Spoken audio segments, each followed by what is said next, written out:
आप सबका यहां बहुत बहुत स्वागत, नमस्कार। आपका मूड कैसा है? ठीक है। तो आज मैं आपको दो तीन चीजें कहना चाहता हूं। सबसे पहले, विचारधारा की लड़ाई चल रही है। एक तरफ कांग्रेस पार्टी है, हमारा कॉन्स्टिट्यूशन है, और दूसरी तरफ बीजेपी और आरएसएस जो इसको मानती नहीं है और इसको खत्म करना चाहती है। हिंदुस्तान की सारी संस्थाओं को, इंस्टीट्यूशंस को उन्होंने पकड़ लिया है। हर संस्था में उन्होंने अपने लोग डाले हैं और देश को आस्ते आस्ते देश का वो गला घोट रहे हैं। तो पहली लड़ाई संविधान की है। एक तरफ हम कांग्रेस पार्टी, हमारी विचारधारा, और दूसरी तरफ आरएसएस जो संविधान के खिलाफ खड़े हैं।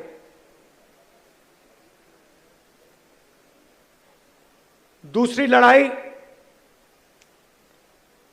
सामाजिक न्याय की। जीतू ने कहा, जाति जनगणना के बारे में बोला। पार्लियामेंट हाउस में, लोकसभा में मैंने देश से वायदा किया था कि कुछ भी हो जाए, जाति जनगणना लोकसभा और राज्यसभा में पास होगा।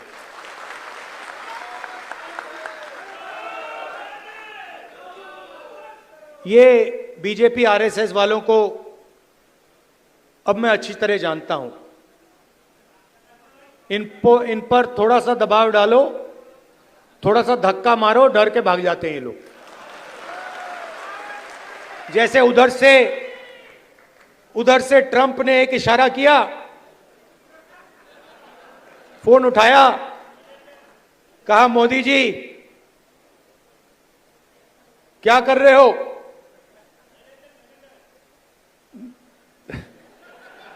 नरेंद्र सरेंडर, और जी हजूर करके नरेंद्र मोदी जी ने ट्रंप के इशारे का पालन किया। आपको एक समय याद होगा जब फोन कॉल नहीं आया था, 7th फ्लीट आई थी, 71 की लड़ाई में 7th फ्लीट आई थी, हथियार आए थे, एयरक्राफ्ट कैरियर आया था। इंदिरा गांधी जी ने कहा मुझे कुछ जो करना है मैं करूंगी।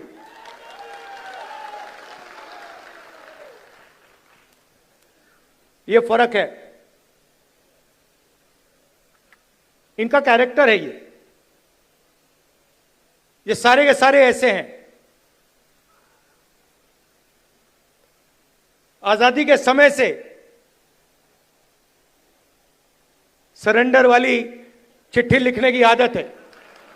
एक सेकंड में थोड़ा सा दबाव पड़े, भैया ये लो। हाँ, तो ये इनका कैरेक्टर है। कांग्रेस पार्टी सरेंडर नहीं होती है। गांधी जी, जवाहरलाल नेहरू, सरदार पटेल, ये सरेंडर वाले लोग नहीं हैं। ये सुपर पावर से लड़ने वाले लोग हैं।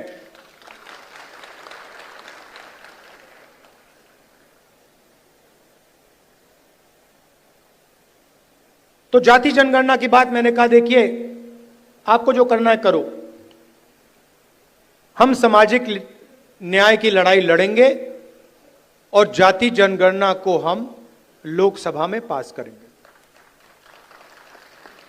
मोदी जी पहले कहते थे कोई जात नहीं है,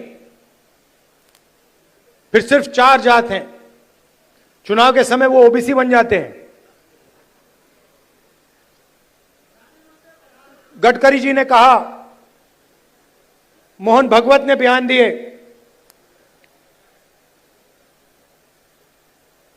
थोड़ा सा दबाव पड़ा, एकदम सरेंडर हो गए। मगर मैं इनको जानता हूं।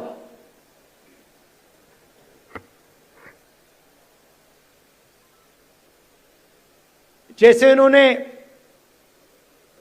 महिला आरक्षण का काम किया था, वो 10 साल बाद वाला, यहां भी वही कोशिश है इनकी। ये करना नहीं चाहते हैं,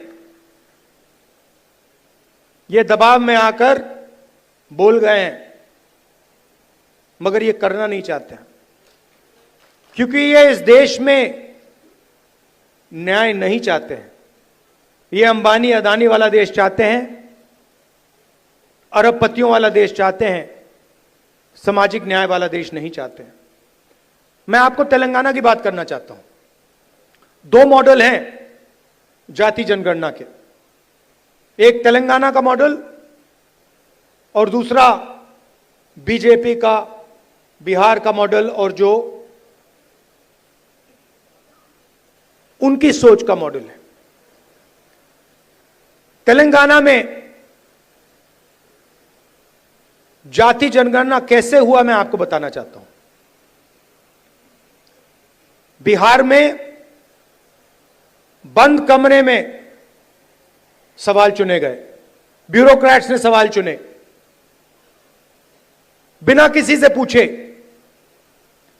बिना जनता से बातचीत किए, बिना दलितों से पूछे, बिना पिछड़ों से पूछे, बिना अति पिछड़ों से पूछे, बिना जनरल कास्ट से पूछे, बिना माइनॉरिटी से पूछे, बंद कमरे में 3-4 सवाल लिखे, जाति जनगणना कर दिया।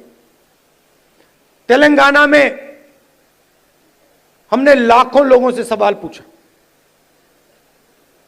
दलितों के संगठनों से, आदिवासी के संगठनों से, उनके नेताओं से, और हमने उनसे पूछा कि देखिए हम जाति जनगणना करने जा रहे हैं, सर्वे करने जा रहे हैं, आप इस सर्वे में कौन से सवाल चाहते हो। 3.5 लाख लोगों ने हमारी प्रोसेस में एक साथ मिलकर सवाल निकाले, और उसके बाद बिहार में सेल्फ रिपोर्टिंग था। अगर आप बोलना चाहते हो तो बोलो, नहीं बोलना चाहते हो तो नहीं बोलो। तेलंगाना में हर व्यक्ति, हर परिवार के घर में सरकार के ऑफिसर्स गए और उन्होंने उनसे सवाल पूछे। नतीजा मैं आपको बताना चाहता हूं। जाति जनगणना में क्या पता लगा। तेलंगाना का जो कॉर्पोरेट स्ट्रक्चर है, प्राइवेट सेक्टर है, आप हैरान हो जाओगे। तेलंगाना का जो प्राइवेट स्ट्रक्चर है, प्राइवेट सेक्टर है, सीईओज, सीनियर मैनेजमेंट, कंपनी के मालिक, इन सब की लिस्ट में आपको एक दलित, एक आदिवासी, एक पिछड़ा वर्ग का व्यक्ति नहीं मिलेगा। यह सच्चाई है। तेलंगाना में जो भी कॉन्ट्रैक्ट सरकार देती है,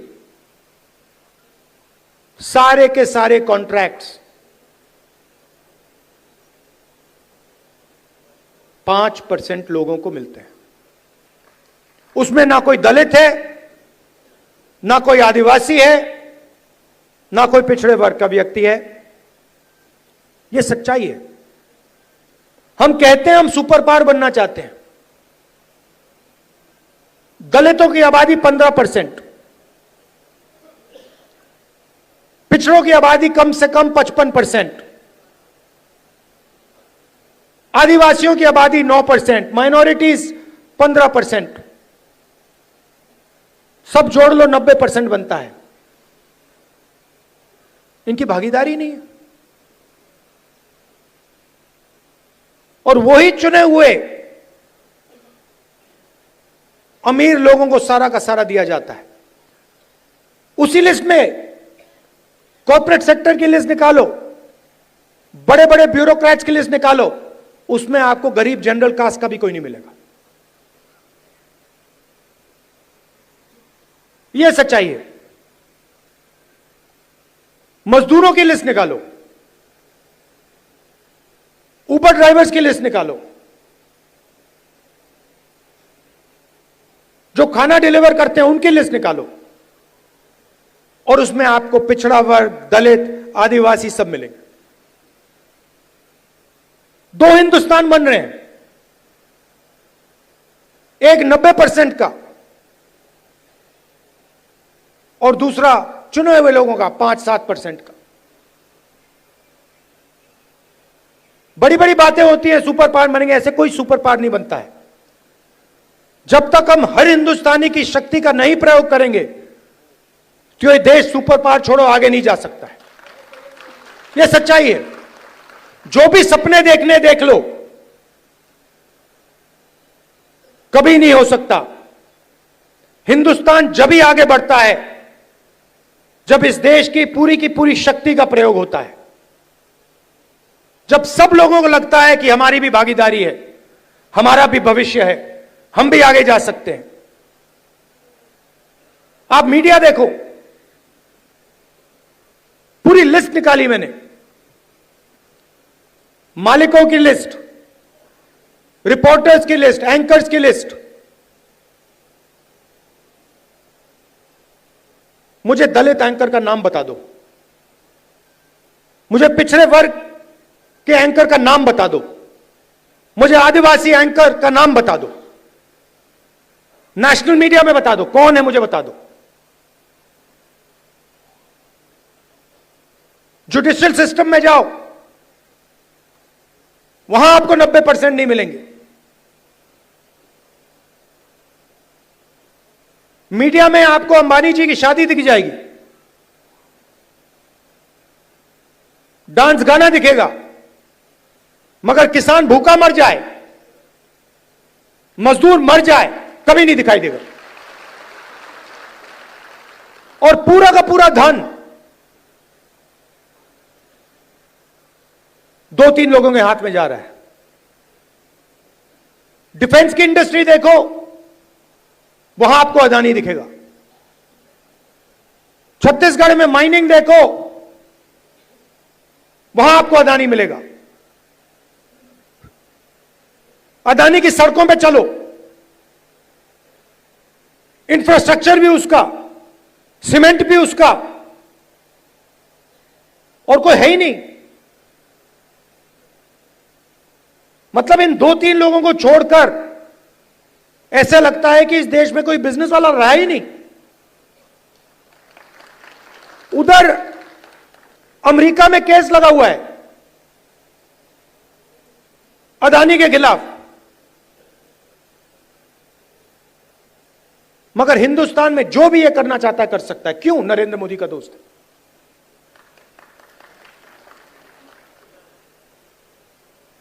तो हो क्या रहा है? 90% को परे कर दिया,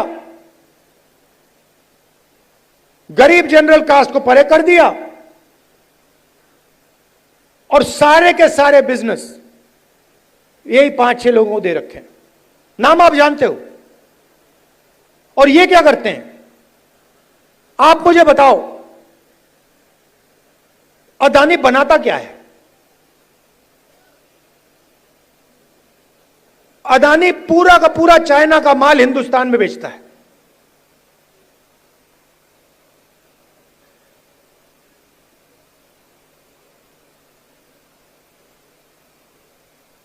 तो अदानी पैसे बनाता है, अंबानी पैसे बनाता है, और चाइना अपना माल हिंदुस्तान में बेचता है। यह फोन जो है, ये अदानी अंबानी जैसे लोग बेचते हैं हिंदुस्तान में, मगर इस फोन से चाइना के युवा को रोजगार मिलता है, हिंदुस्तान के युवा को रोजगार नहीं मिलता है। वो सब कुछ बनाते हैं, शर्ट, पैंट,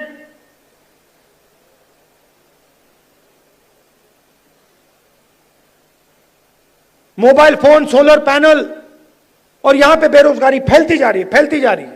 जहां भी देखो, आप किसी भी युवा से पूछो, भैया क्या करते हो? कुछ नहीं करते हैं। क्या काम करते हो? नहीं, कुछ नहीं करते हैं।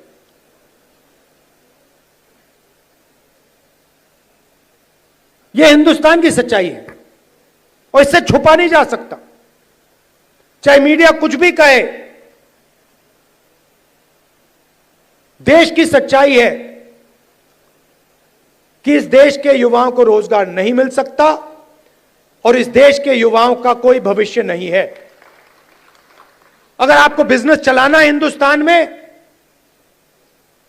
या आपका नाम अदानी हो या अंबानी हो, नहीं तो आपके लिए डिमोनेटाइजेशन, गलत जीएसटी,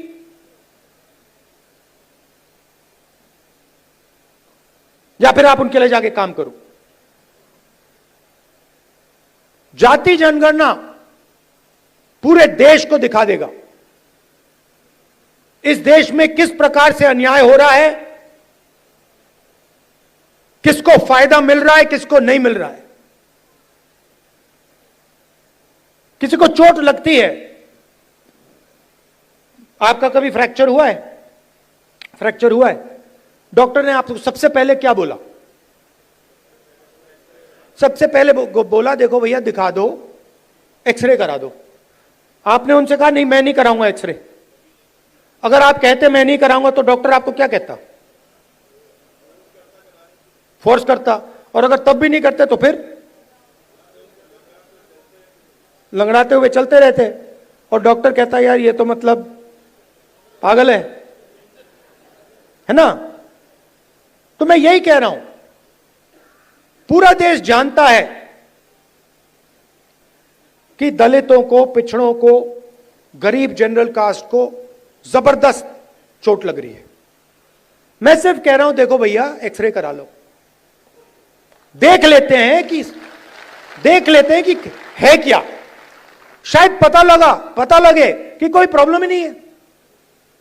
शायद जाति जनगणना के बाद पता लगे कि कोई प्रॉब्लम ही नहीं है, सब कुछ ठीक है। कॉर्पोरेट सेक्टर में हर वर्ग के लोग हैं, जुडिशरी में हर वर्ग के लोग हैं, कोई प्रॉब्लम नहीं है, ठीक है। मगर अगर एक्सरे से पता लगा कि टांग टूटी हुई है तो कुछ ना कुछ तो करना पड़ेगा ना। तो इसीलिए बीजेपी नहीं चाहती है, क्योंकि अगर जाति जनगणना हो गया तो ये इनका जो अदानी अंबानी वाला मॉडल है ये वहीं खत्म हो जाएगा। क्योंकि देश को पता लग जाएगा कि 90% को कोई फायदा नहीं हो रहा है, ये 5-10% को सारा का सारा हिंदुस्तान का धन जा रहा है और जनता अपने आप खड़े होकर उसको रोक देगी।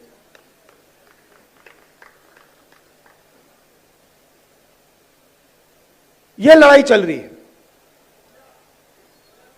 और तेलंगाना मॉडल जो है वो जाति जनगणना करने का सही मॉडल है। तो हम जो चाहते हैं, जो जाति जनगणना होगा, चाहे मोदी करे या कांग्रेस पार्टी करे, वो तेलंगाना मॉडल वाला जाति जनगणना होगा। थोड़ी सी मध्य प्रदेश की बात करता हूं। देखिए यहां पे इस स्टेट में कांग्रेस की जो विचारधारा है,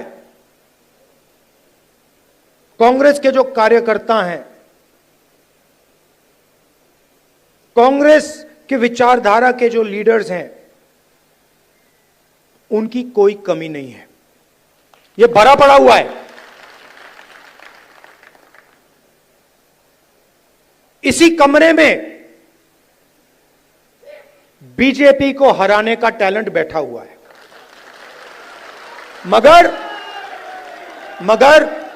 मगर आपके हाथ बंधे हुए हैं।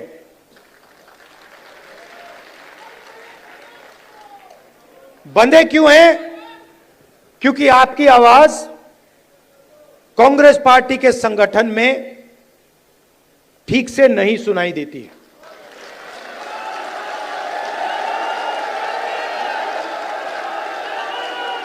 ये हमारी सेना है, ये लड़ने के लिए तैयार है, ये मरने के लिए तैयार है। बीच में 2-3 लोग उल्टे सीधे बयान देते रहते हैं।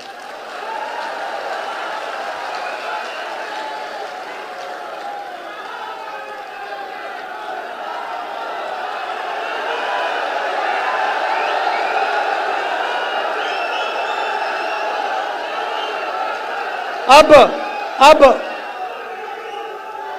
कोई ऐसे लोग हैं जो फ्रस्ट्रेशन में दे देते हैं, कोई ऐसे लोग हैं जो थोड़ा बीजेपी का भी काम कर लेते हैं, और हमें कहीं ना कहीं से तो शुरुआत करनी होगी। तो वर्किंग कमेटी ने निर्णय लिया है कि शुरुआत डिस्ट्रिक्ट और डिस्ट्रिक्ट प्रेसिडेंट के पोस्ट से होगी, और वहां से, उस शुरुआत से हम पार्टी को मध्य प्रदेश में, गुजरात में, बाकी प्रदेशों में खड़ा करेंगे। अब यहां पे डिस्ट्रिक्ट प्रेसिडेंट आए हैं, और आप में से ऐसे लोग होंगे जो पूरी शक्ति के साथ, दिल के साथ कांग्रेस पार्टी के लिए काम करते हैं,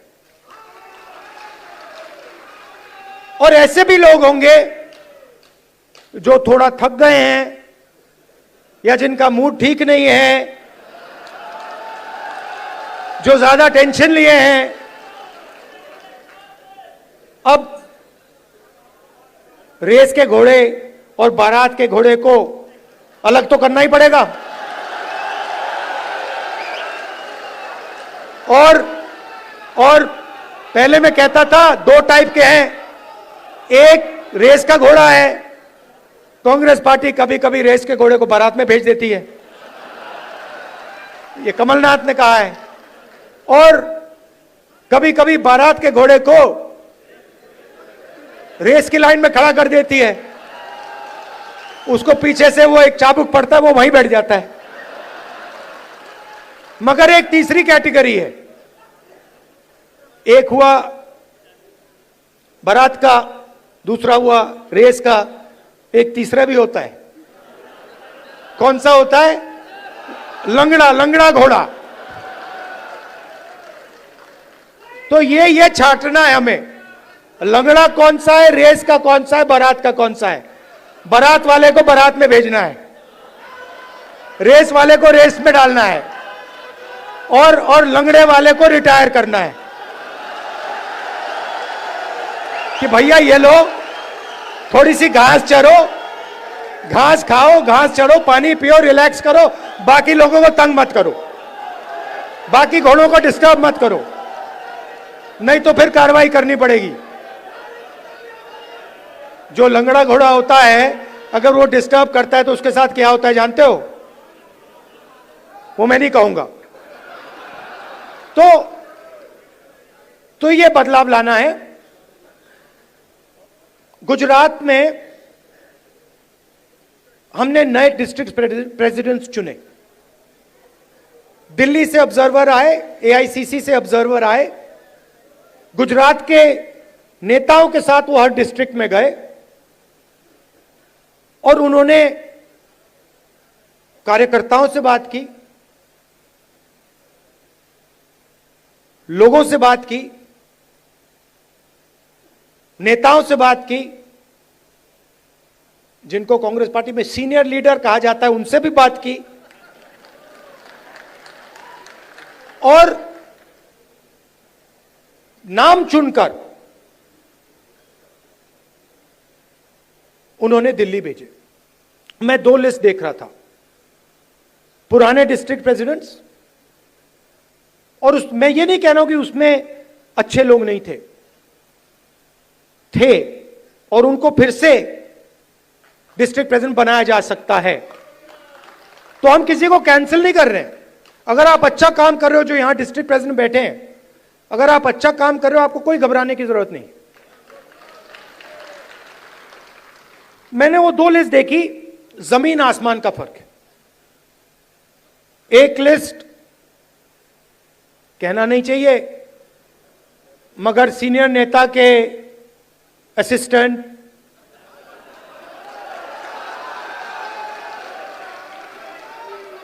और दूसरी लिस्ट में पोटेंशियल फ्यूचर गुजरात की लीडरशिप। वही हम मध्य प्रदेश में करना चाहते हैं। और अगर हम ये नया बदलाव ला रहे हैं, तो ये सिर्फ डिस्ट्रिक्ट लेवल पे नहीं रुक सकता है, ये एक कदम है। इसके बाद हम ब्लॉक और जो गांव तक का लेवल है, लोकल बॉडी का लेवल है, वहां भी जाएंगे। मगर मैं जो डिस्ट्रिक्ट प्रेसिडेंट बनेंगे, और सचमुच में इसी कमरे से बनेंगे, मैं आपको एक बात कहना चाहता हूं और आप अच्छी तरह सुनिए। जो लोग मध्य प्रदेश में कांग्रेस पार्टी के डिस्ट्रिक्ट प्रेसिडेंट्स बनेंगे, वो ही इस पार्टी को मध्य प्रदेश में भविष्य में चलाएंगे। कैसे? जो नया डिस्ट्रिक्ट प्रेसिडेंट बनेगा वो पुराना डिस्ट्रिक्ट प्रेसिडेंट जैसा नहीं होगा। फर्क क्या होगा मैं आपको सिंपल तरीके से बता दूंगा। नए डिस्ट्रिक्ट प्रेसिडेंट को हम ऑब्जेक्टिव तरीके से नापेंगे। वोट बढ़ रहे हैं, हां या ना? लोकल बॉडी के चुनाव में, एमएलए के चुनाव में, एमपी के चुनाव में वोट बढ़े या घटे, हां या ना? दूसरा, डिस्ट्रिक्ट में जब कांग्रेस पार्टी की विचारधारा पर आक्रमण होता है, किसी दलित को, आदिवासी को, पिछड़े वर्ग को, गरीब जनरल कास्ट को, महिला को मारा जाता है, पीटा जाता है, दबाया जाता है, माइनॉरिटी को मारा जाता है, पीटा जाता है, दबाया जाता है, कांग्रेस पार्टी क्या वहां खड़ी मिली या नहीं मिली? और तीसरा, न्यू जनरेशन लीडरशिप, चाहे वो पार्टी के अंदर हो या पार्टी के बाहर, क्या उन लोगों को डिस्ट्रिक्ट में बढ़ावा दिया जा रहा है? क्या डिस्ट्रिक्ट प्रेसिडेंट और वर्कर के बीच में अच्छा संबंध है? क्या डिस्ट्रिक्ट प्रेसिडेंट सबको एक साथ लेकर आगे चल रहा है या अपनी ही राजनीति कर रहा है? ये उसकी जिम्मेदारियां हैं। मगर जिम्मेदारी बिना पावर नहीं दी जा सकती है। मैंने आपको जिम्मेदारी दे दी, मैंने आपको माइक दे दिया, और ये जो कांग्रेस पार्टी में हम करते रहते हैं, इसका कोई मतलब नहीं। तो अगर हम आपको माइक दे रहे हैं तो उसमें कम से कम 440 का करंट होना चाहिए। और 440 का करंट हम कैसे देंगे?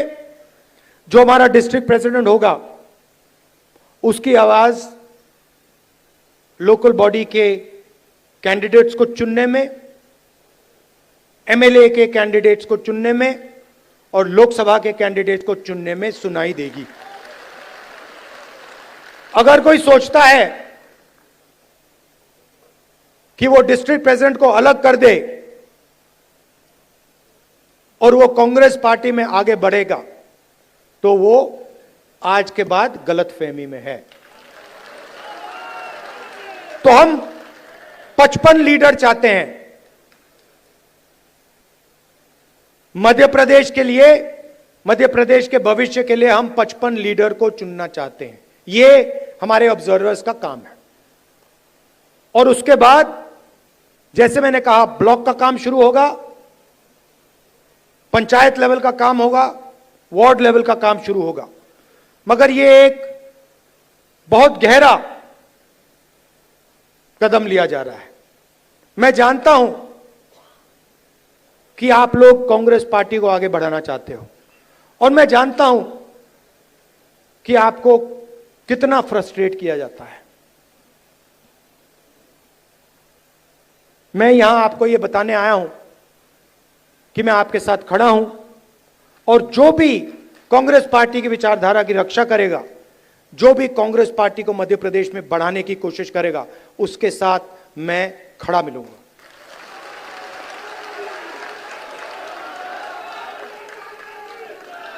मध्य प्रदेश में कांग्रेस पार्टी की कोई कमी नहीं है। मैं आपको बता रहा हूं, आप मानो ना मानो, मैं आपको बता रहा हूं, जिस दिन आपने मन बना लिया सिर्फ इस कमरे ने, और किसी ने नहीं।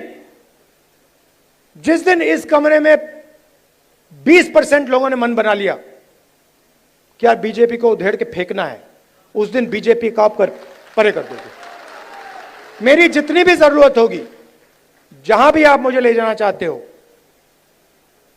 आप मुझे बुलाओ, मैं हाजिर हो जाऊंगा। आप सबका दिल से बहुत बहुत धन्यवाद।